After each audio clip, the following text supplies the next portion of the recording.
evening. I'm Tiago with the HGP Nightly News this week in review. Here's a recap of the top stories covered within the past week. Amid escalating tensions caused by Venezuela's provocative actions and statements, including plans to elect a governor for Guyana's Essequibo region, Guyana's agent in Venezuela border case, Carl Greenidge, has warned that the country must prepare for any eventuality. Find out more in this report. Speaking in an exclusive interview with this newscast, Guyana's agent in the Venezuela border case, Carl Greenidge, emphasized the need for vigilant and proactive measures as Venezuela seeks to disrupt the legal and diplomatic process. Greenidge addressed Venezuela's ongoing attempts to divert attention and prolong proceedings at the International Court of Justice, ICJ. You have to expect anything because they may do anything. This is an administration which is illegal in all senses of the word, and therefore its actions may well continue to be taken along those lines. Greenidge strongly condemned the Maduro administration's intention to pursue what he called, quote-unquote, a completely illegal and disreputable act. He pointed out that Venezuela has never controlled Essequibo, nor has it been granted temporary title to the region at any international forum. He emphasized that Guyana's response must involve diplomatic efforts and engagement with international partners to counter these actions. Guyana has to work with its international partners and bilaterals and the multinational institutions to ensure that Venezuela does not perpetrate this outrage. While urging the global community to recognize the fabricated nature of Venezuela's claims, Greenidge also underscored the need for Guyana to bolster its defenses. It will have to protect itself militarily and otherwise. In a separate interview, Shadow Minister of Foreign Affairs Amanda Walton-Desir called for stronger diplomatic engagement. She highlighted the need for the government to take decisive action in rallying international support and addressing Venezuela's provocative actions. I am deeply, deeply disappointed in the reaction of CARICOM. Guyana continues to be an active, engaged member of the Caribbean community, and we have not yet been able to get out of CARICOM a very strong statement, or at least I have not seen it, a very strong statement condemning this latest action by Nicolas Maduro. Walton-Desir stressed that Venezuela's actions are not just an attack on Guyana's sovereignty, but also on the principles of territorial integrity and sovereignty that underpin global stability. She urged for more concerted efforts to rally regional neighbors and the international community. It appears to me that the government continues to be too reactive to this situation. Tiana reporting for the HGP Nightly News. Also on Monday, meanwhile, Antonio Day tells us that the Alliance for Change has expressed dissatisfaction over government's failure to engage members of the opposition and civil society regarding the Guyana-Venezuela controversy. The Ministry of Foreign Affairs in a statement last week condemned the announcement by President Nicolas Maduro on January 7, 2025, regarding the election of a governor for Guyana's Essequibo territory. According to the subject ministry, Maduro's recent action constitutes a direct violation of the commitments in the Argyle Agreement of December 14, 2023 in St. Vincent and the Grenadines. However, Alliance for Change member Beverly Alert criticized the state for failing to engage members of the opposition and civil society on the developments regarding the Guyana-Venezuela border dispute. The people and their elected representatives are not being engaged and instead are deliberately being kept in the dark.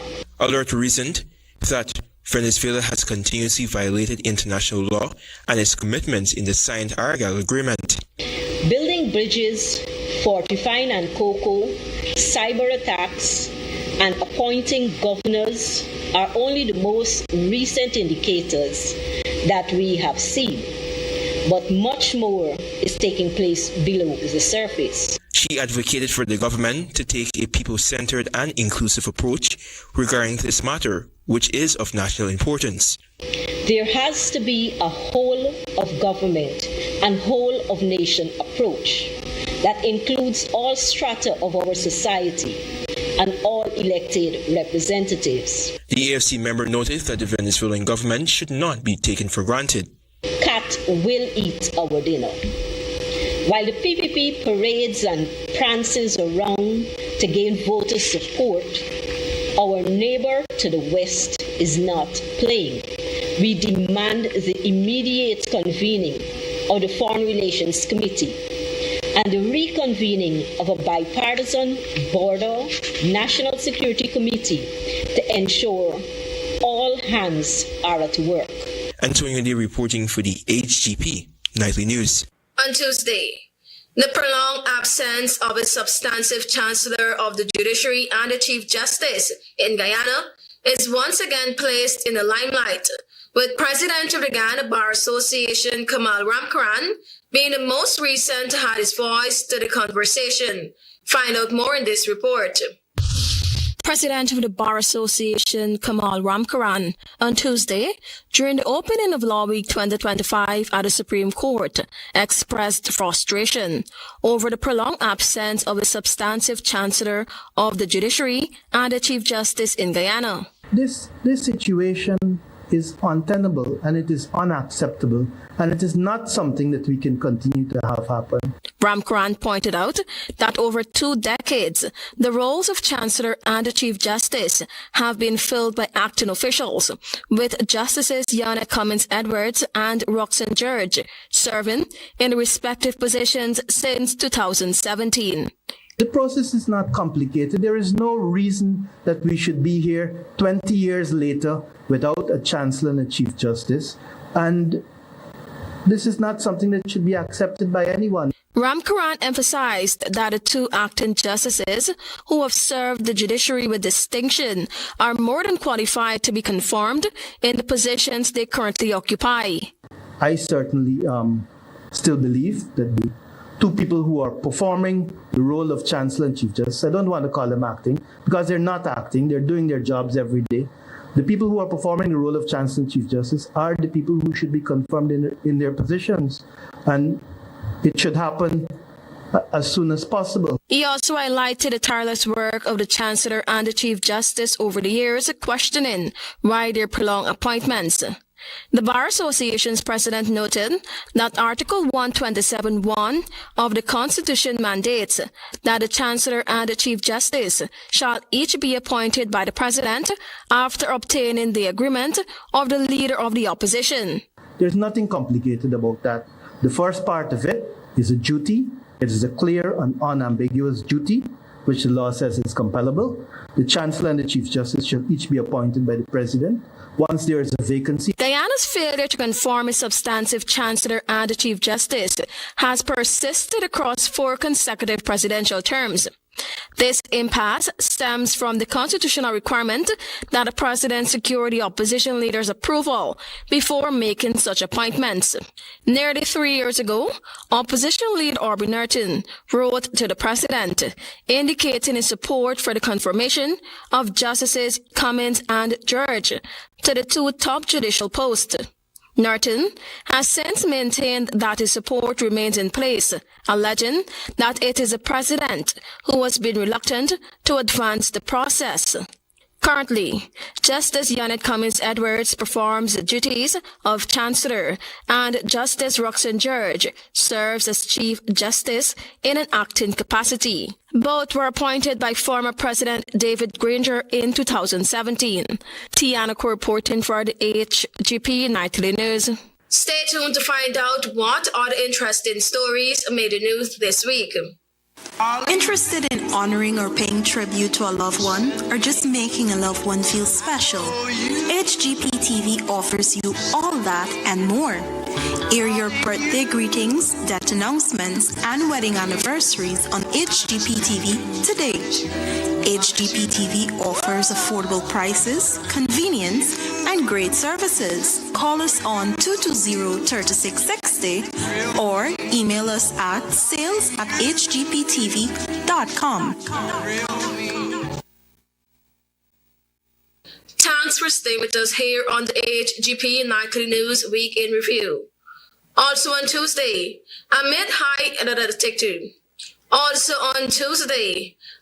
high rate of cases filed, Acting Chief Justice Roxanne George on Tuesday called for greater use of alternative dispute resolution mechanisms, including mediation and restorative justice, to address the current strain on the judiciary. More in this report. Speaking at the opening of Law Week 2025, Acting Chief Justice Roxanne George emphasized the need for innovative approaches to improving access to justice while balancing the heavy caseload faced by the courts. The Acting Chief Justice noted that the Judiciary's Strategic Plan 2024 to 2031 has already achieved a major milestone: the successful rollout of the e-litigation system for the Court of Appeal, the Full Court, and the High Court. The e-litigation portal, which was launched on January 30, 2024, as of December 31, 2024, saw a significant number of appeals and applications filed through the portal. 37 appeals were filed in the Full Court, and 1,637 cases were filed in the High Court, broken down as follows: 1,373 cases for Demerara, 377 for Burmese, and 76 cases in Essequibo. Highlighting the increase in volume of cases, Justice George strongly encouraged the use of alternative dispute resolution methods, such as mediation and restorative justice, as practical solutions to manage disputes more efficiently. Despite the increase in number of judicial officers, the court system cannot realistically conduct trials in every case or deliver judgments within the 4-month time frame prescribed by law due to the heavy caseload dealt with by each civil judge. She praised the seamless transition to the e-litigation system, describing it as a transformative step for the administration of justice. Lawyers and litigants alike, as well as judicial officers and the staff at the various registries, have adapted and adopted the new system with enthusiasm. Meanwhile, Acting Chancellor of the Judiciary, Yana Cummins-Edwards, highlighted significant progress in various areas, including enhancing access to justice, improving technological processes, meeting clients' needs, and optimizing financial and material resources. She noted that the reconstitution of the Judicial Service Commission came at a pivotal moment, enabling the appointment of 10 judges, 9 magistrates, 3 commissioners of title, and other legal and support staff to strengthen the judiciary's capacity. It makes us being more effective and efficient in addressing the caseloads and in dealing with the very many matters that come before us. Chancellor Cummins-Edwards also underscored the transition from a paper-based system to a digital platform with significantly reduced paperwork and increased efficiency. There have been increases in the volume of cases filed, you would have heard, and the precious judicial workforce needed to be enhanced to deal with those increase. Tiana reporting for the HGP Nightly News. On Wednesday, a tense standoff between the City Council and the Guyana Labor Union, GLU, over proposed salary increases has escalated, with the union threatening industrial action. Carice Gonzalez has the details. The Mayor and City Council's revenue performance for 2024 has been unpredictable, leading to a tense debate among council members. The inconsistency in revenue flow has prompted calls for salary increases from the city's staff. City Treasurer Ugochi Erdista has proposed limiting any wage hikes until 2024 to address the financial uncertainty. Through the town clerk Candace Nelson, a letter was penned to the Guyana Labor Union surrounding the issue, and subsequently, the union responded noting that they are not prepared to meet with the council to go through the process of vacillation unless the council can say when the increase of salary wages would be paid. The GLU has also warned that unless an agreement is reached, it will proceed with industrial action on Thursday, January 16, 2025, and has informed the Ministry of Labour of his decision. City Mayor Alfred Mentor acknowledged the concerns raised by GLU General Secretary Carville Duncan, emphasizing his commitment to finding a resolution. In an exclusive interview with 90 News, the mayor revealed that he is preparing to draft a letter to the Ministry of Labour requesting the appointment of a neutral conciliator to help resolve the wage dispute and facilitate further talks. So if that doesn't work out, when we have that neutral conciliator, the option is also for mediation and then to arbitration. Mentor reiterated that he is not against salary increases, but City Council's focus is on improving revenue collection from delinquent taxpayers. He stressed the importance of addressing issues such as market development, garbage collection, and drainage problems.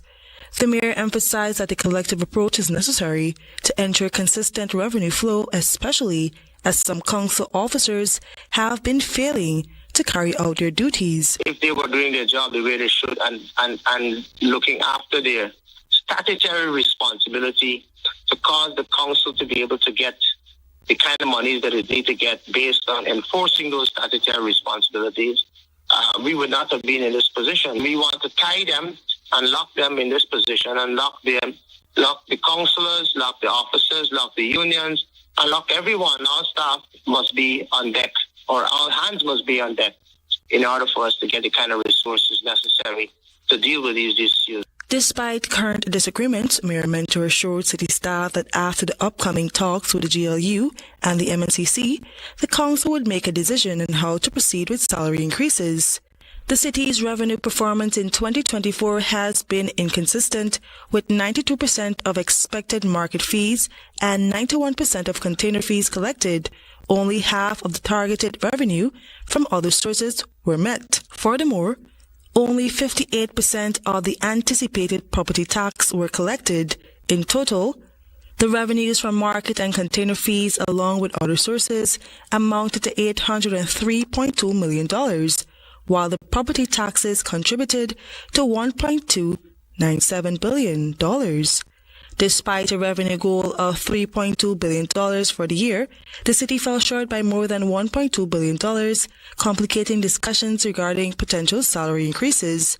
I am Carice Gonzalez reporting for the HGP 90 News. Still on news from Wednesday. 2 policemen have been busted with drugs, while yet another prison officer has been jailed after he tried to smuggle marijuana in a prison. More in this Travis Chase report. 2 ranks attached to the SWAT unit of the Guyana Police Force have been busted with just over a pound of foreign marijuana stashed in their motor car. Police Lance Corporal Kevin Thompson and Lance Corporal Dwayne Perry are now under close arrest pending charges. The operation to catch the men happened Tuesday night at Camp and Newmarket Streets just after 11 p.m. It was reported that the police anti-crime patrol stopped the silver Axia motor car and requested to carry out a search on the vehicle. Sources familiar with the investigation have told the Nightly News that the SWAT cops have until now opted to remain silent when questioned. They are being processed for court. It was Home Affairs Minister Robeson Ben who told a news conference recently that for the year 2024, 17 cops have been charged for various criminal offences. But on Wednesday morning, on the sidelines of an event, Minister Ben was approached for a comment on this latest issue. The law will take its course. They're not above the law, they're not outside of the law. And if they are involved in the matter and are proved in a court of law, the courts will give the appropriate sentences.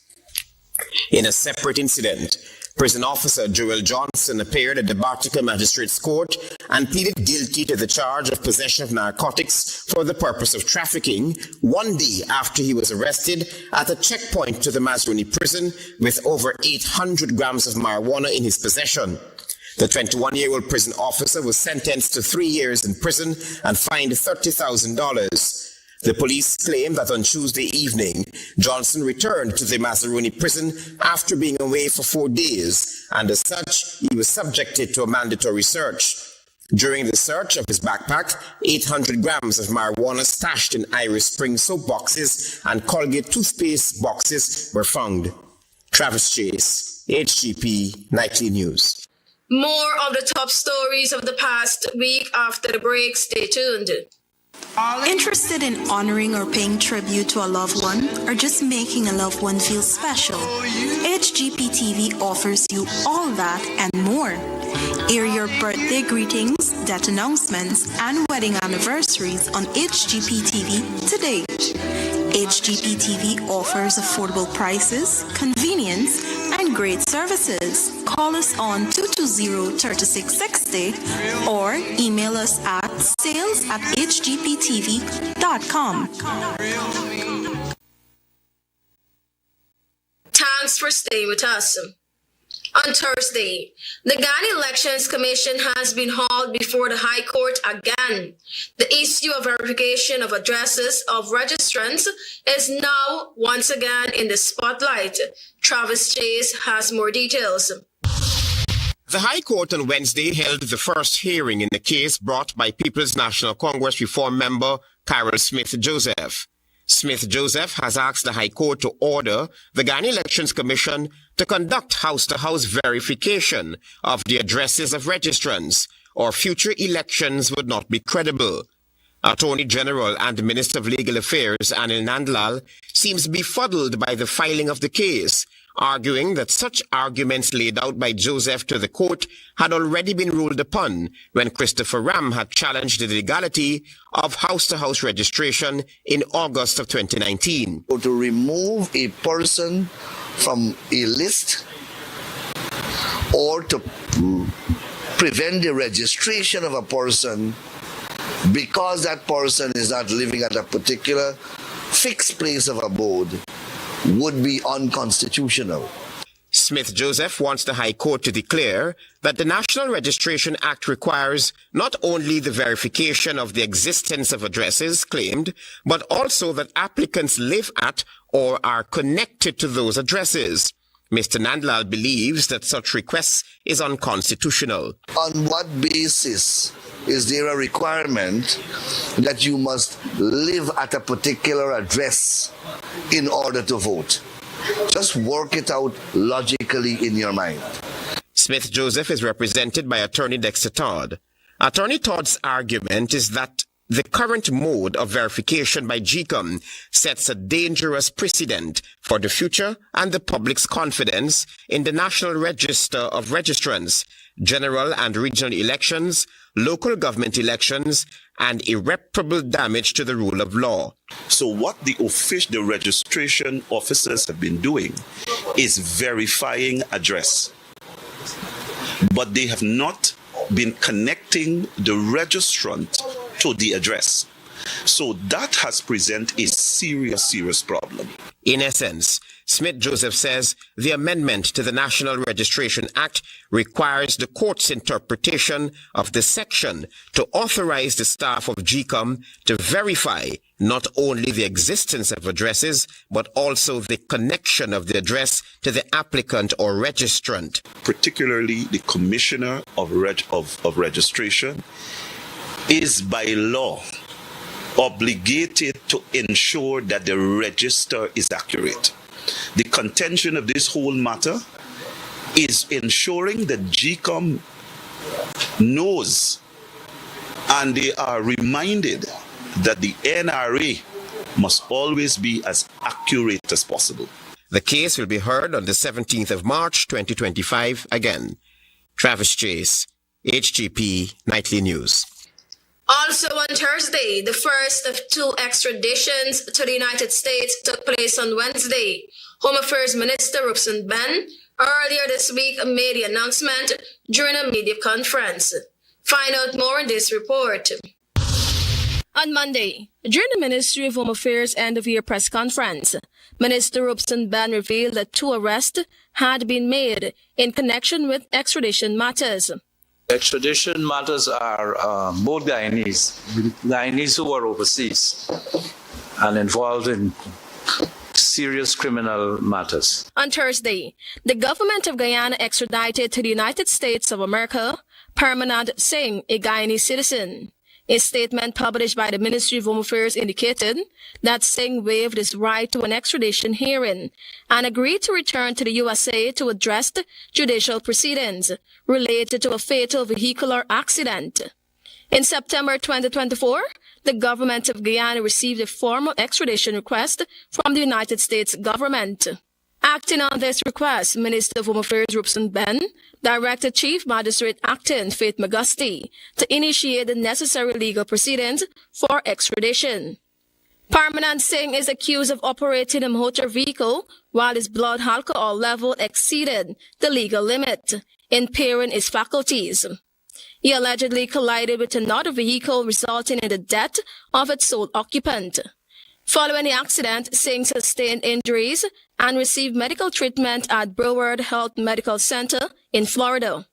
During his treatment, 2 blood samples were lawfully obtained and analyzed for alcohol or drug content. Laboratory results revealed blood alcohol concentrations of 0.15 grams per deciliter and 0.158 grams per deciliter, both significantly above Florida's legal limit of 0.08 for operating a motor vehicle.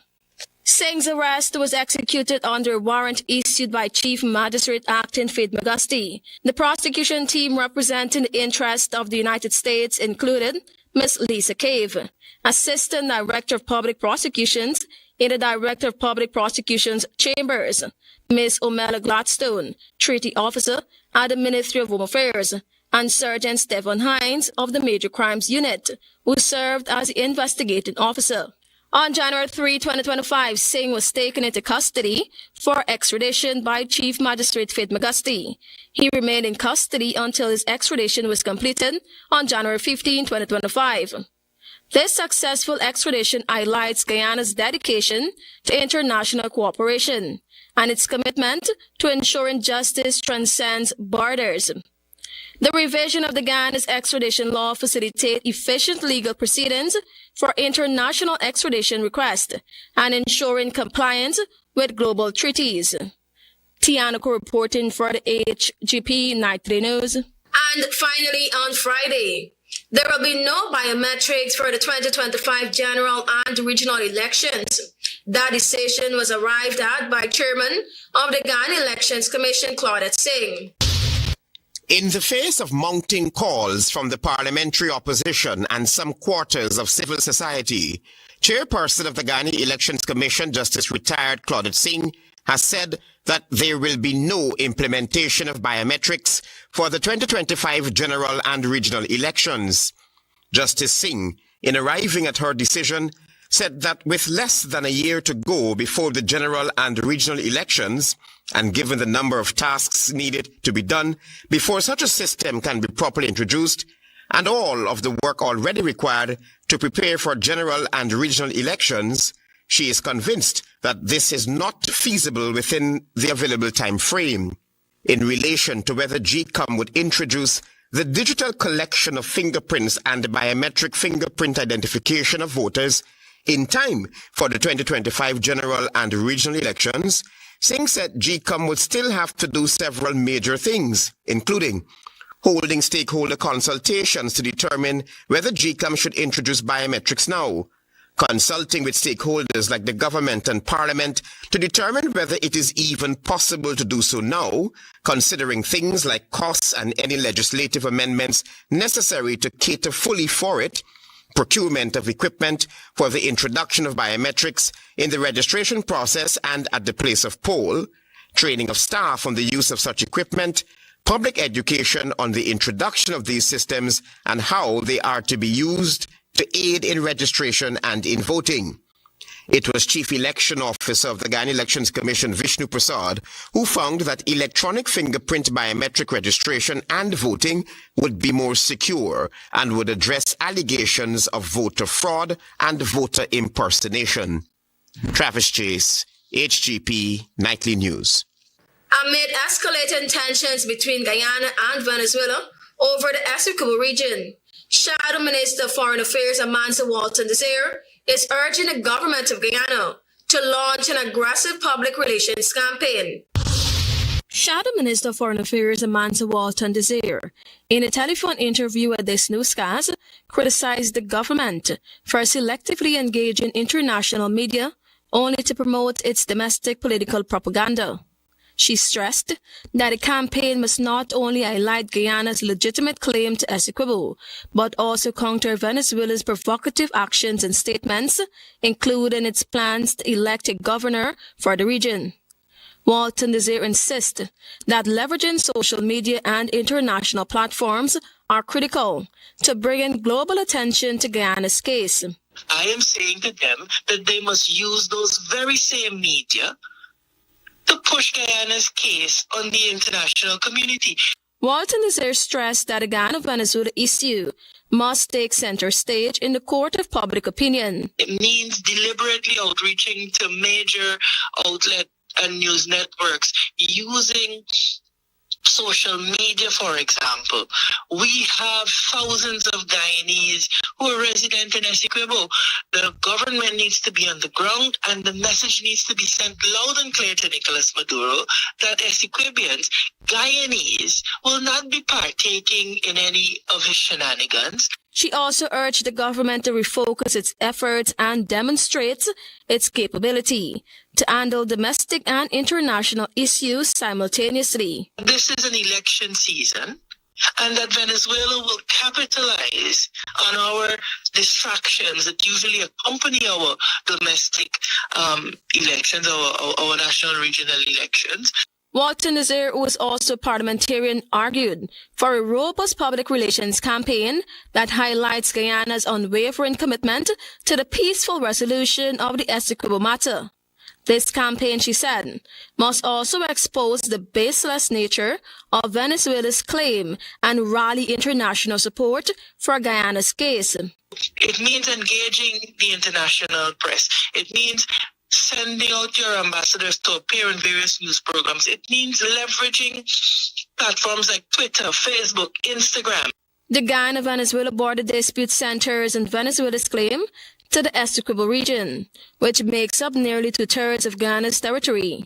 This issue, dating back to an 1899 arbitral award that Venezuela later rejected, has resurfaced with increased intensity as Venezuela seeks to assert control over the area, citing unverified historical claims.